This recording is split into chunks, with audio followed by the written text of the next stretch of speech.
Vesta Widdowsham, I pronounce you husband and wife. Yes, all right, it wasn't my wedding, but love was in the air, as they say, and so high time that I, Julia Lanchester, and my boyfriend of 2 years, Michael Sedgwick, took that next step.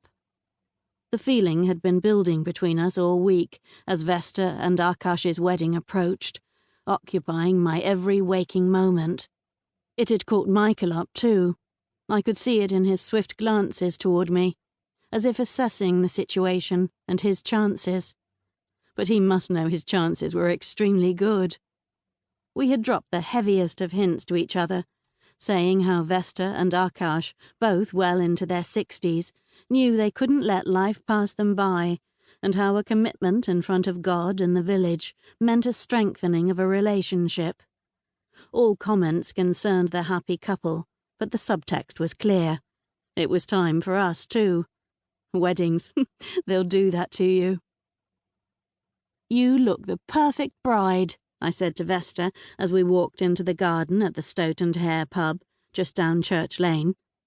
She'd found a lovely linen suit, a blue that matched the delphinium and complemented the pearly pink frames of her glasses and the subtle pink tint to her pixie haircut.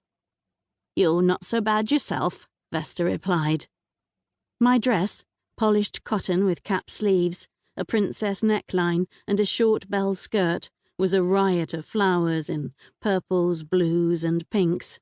I loved it, although I did feel as if I were a garden on the move. I hope it wasn't too much, but at least I matched the altar arrangement.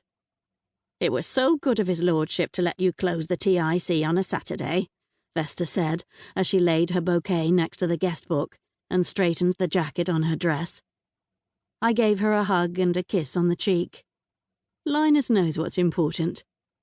Although I was manager of the Tourist Information Centre in our village, Smeaton-under-Lyme, and Vesta was my second in command, it was Lord Fotheringill, Linus, who called the shots.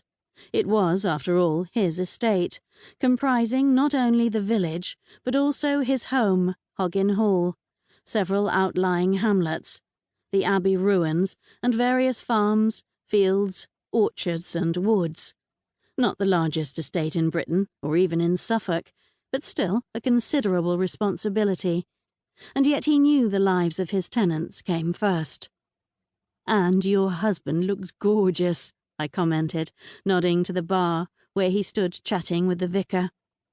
Over dark trousers, Akash had worn a kurta, a men's collarless shirt that came to his knees, traditional in India, made from a red jacquard overlaid with black brocade. It set off his dark hair, shot through with silver. The groom's day off had not been a problem either. Akash ran the village shop, where we could buy everything from a pint of milk to freshly prepared lasagna in the cold case. Akash had left his assistant manager, Gwen Gunn, behind the till for his wedding day and honeymoon weekend. Reverend Eccles lifted a glass for the first toast. He and his wife were on the threshold of a 2-week fishing holiday in the Highlands. He fished, she painted landscapes, but had stayed an extra day at home just for the nuptials. I'd seen their packed car at the curb and knew they were eager to be off. After each glass had been refilled, I gave Vesta a nudge. Go on now, Nula's cake awaits. Nula Dark, proprietor of Nula's Tea Room and baker extraordinaire, stood chatting with Linus as she hovered over the 3-tiered beauty she had spent the past fortnight creating. Just the sight of the cake induced oohs and ahs, heavy with spices and sultanas, each tier encased in marzipan and covered in filigreed royal icing with candied violets circling the edges and a dome of fresh roses at the top. I'd been dreaming about it all week and intended to be first in line for a slice. After the bride and groom, of course. Aren't they the most incredibly lovely couple you've ever seen? Willow sighed as she stood next to me, and we watched friends queue up to congratulate the bride and groom. It's a truly happy beginning for them. Willow, who had a strong but unique sense of style, had dressed with a decided wood fairy appeal, wearing several gauzy layers in shades of green, and, amid